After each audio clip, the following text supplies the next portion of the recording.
I think what I would say is like go with an open mind. I think a lot of times people have this fixed idea of what Nigeria is like or what Nigeria is supposed to be like. So in a way, you're kind of perpetuating bad Self-fulfilling stereotypes, prophecies. self-fulfilling prophecies, like, Yeah. oh, like I can't do this in Nigeria without knowing somebody. Like there are actually things that you can do by yourself. Like you don't need to know anybody. Like because and as much as Nigeria is not a perfect country, Nigeria is actually changing and things are being done differently in some places. And if you don't like embrace that, you're continuing to perpetuate the narrative that you have to know someone to do things. So I think go to places with an open mind and try to actually follow like due process.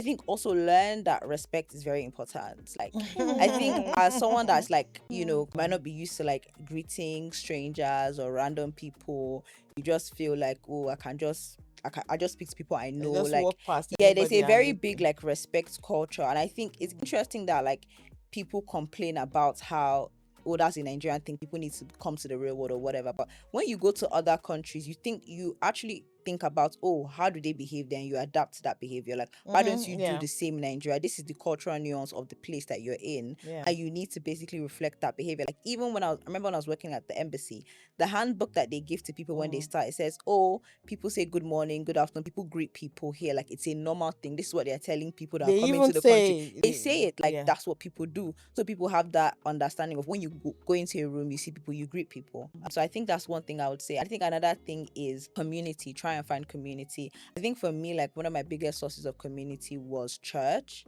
Okay. Yeah, and like I had already like started before I came to Nigeria again research. I had already started like looking at churches online.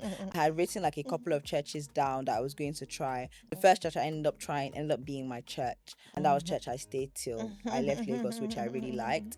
And I think don't be afraid to do things by yourself. You don't always need like to go places with someone. Like, if you really want to do something, go and do it by yourself. You might be lucky enough and meet someone there, and then you end up having like one of my closest friends now. I actually met her when I went for an art exhibition, and that's how we met. And literally like we're really good friends now. I was her bridesmaid at her wedding, everything.